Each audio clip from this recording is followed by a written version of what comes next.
The wind whispered through the ancient oaks surrounding Blackstone Manor, colder and sharper than ever before. On this moonless night, the manor stood as a silhouette, its Gothic spires clawing at the sky. Flickering lights in a few windows hinted at life, but darkness crept in, finding every crack. Inside, the air was thick with history.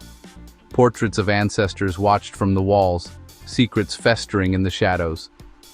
Blackstone Manor's secrets were darker than most, the kind that never stay buried. The town of Oakhaven looked up at the manor with a mix of awe and dread, never suspecting what was about to unfold. Tonight, the silence was heavy, pressing down, a calm before the storm. No one in Oakhaven could have imagined the nightmare about to begin. For the residents of Blackstone Manor, the evening started like any other. A quiet dinner, the soft glow of lamplight, the familiar creaks of an old house. But something was off.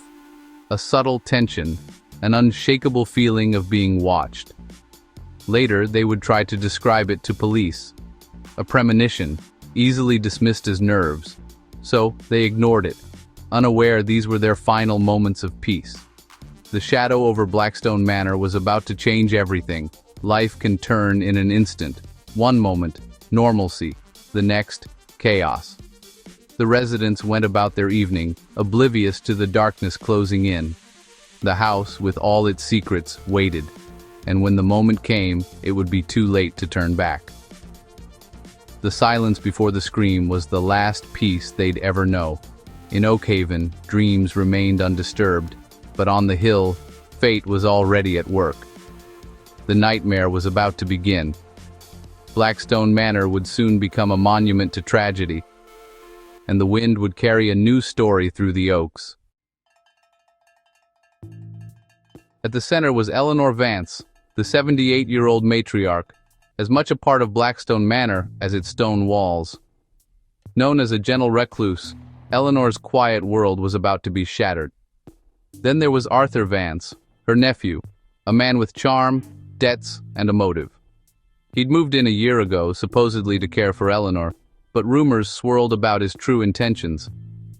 Was he waiting for his inheritance, or something more sinister? The caretakers, John and Mary Gable, lived in a cottage near the gate. Loyal employees for decades, they knew the manor's rhythms better than anyone. But their story would soon reveal troubling gaps. Each resident had a role in the tragedy to come. The wealthy aunt, the desperate nephew, the watchful caretakers, each held a piece of the puzzle. In a house full of secrets, everyone has something to hide. The stage was set, the players were in place, and the truth would prove far more complicated than anyone imagined. In Blackstone Manor, trust was just another illusion. The evening was unsettlingly quiet. Mary Gable, preparing for bed, heard a strange scraping from the main house, different from the usual creaks. John dismissed it, but Mary's unease lingered. Around 10, the power failed across the estate, plunging everything into darkness. John checked the breaker. Nothing wrong. Outside, the wind howled and the scraping stopped. He noticed a side door to the manor, usually locked, left ajar. Inside, Arthur claimed he was reading by candlelight, heard nothing, and went to sleep. Could he really have slept through it all? The Gables grew anxious, but waited, hoping for the power to return, convincing themselves Eleanor was fine. They didn't call the police. They just waited, listening to the deepening silence. The house kept its secrets. Hours passed in dread. The open door, the darkness, the silence, each detail would haunt them. When dawn finally broke, the nightmare was only beginning. The Gables' hesitation would become a crucial question. Why did they wait? In Blackstone Manor, every minute mattered, and the truth was already slipping away. Morning brought only gloom to Blackstone Manor. Mary, dread tightening in her chest, found the side door still open. Inside, the air was cold, heavy with a metallic scent. In the library, a bookshelf had been dragged aside, revealing a ransacked safe. Eleanor was missing. Panic rising, Mary ran upstairs and found Eleanor's body in the master bedroom, a scene of violent struggle. Mary's scream shattered the silence. Police arrived to find Mary sobbing, John in shock, and Arthur emerging, feigning confusion.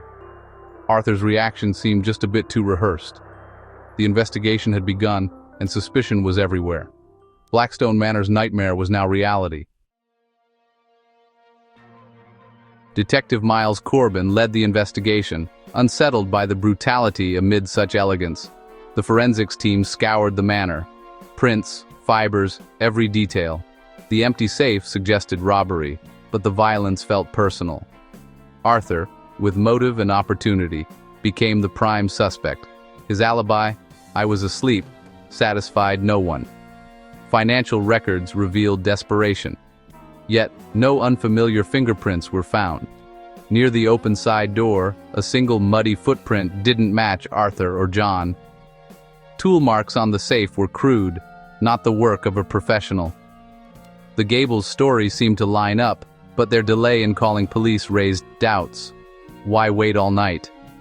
Their explanation felt thin. The web of suspicion widened.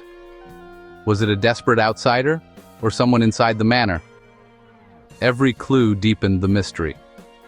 The truth was tangled in lies and fear.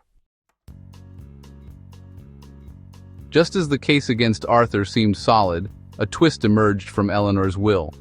A recent codicil left $500,000 to Mary Gable, the loyal housekeeper. Suddenly, Mary had motive. Confronted, Mary admitted Eleanor had promised her money, but denied knowing it was official. Detective Corbin saw desperation in her eyes. The Gables' stories unraveled under pressure. John changed his timeline, placing himself near the manor during the crime. In their cottage, police found muddy boots and a crowbar. The mud matched the footprint. The crowbar matched the safe's damage. The evidence pointed not to Arthur, nor Mary directly, but to John Gable. The quiet caretaker was now the prime suspect. The case had turned on its head. The truth was about to come out. Faced with the evidence, John Gable confessed. It was meant to be a simple robbery. He needed money, knew about the safe, and planned to sneak in after cutting the power. But Eleanor woke, found him at the safe, and confronted him. In panic, John tried to silence her. In the struggle, she fell and struck her head. He fled, leaving the safe open and empty. Mary's scream was for John's confession, not the body. Together, they tried to frame Arthur. The community was stunned. The loyal caretaker, a killer. Arthur was released, but suspicion lingered. Mary was charged as an accessory. The crime was not a cold-blooded murder for inheritance, but a desperate act gone horribly wrong. Blackstone Manor's tragedy was rooted in panic and hardship. The truth was messier than anyone imagined. The real horror was how ordinary desperation could turn deadly. The manor's secrets were finally exposed. John Gable's trial was swift. He was sentenced to life, Mary to a lesser term. The verdict ended the case, but Oakhaven was forever changed. Blackstone Manor became a monument to tragedy, its legacy tainted. The town learned that horror can come from familiar faces, not just shadows. Arthur, though cleared, could never escape suspicion and sold the manor. The house now sits empty, its secrets laid bare. The wind still whispers through the oaks, but now it carries the echo of a scream. The story of Blackstone Manor is a chilling reminder. Sometimes the real monsters are the ones we thought we knew. Oakhaven will never forget. The nightmare lingers, long after the crime is solved.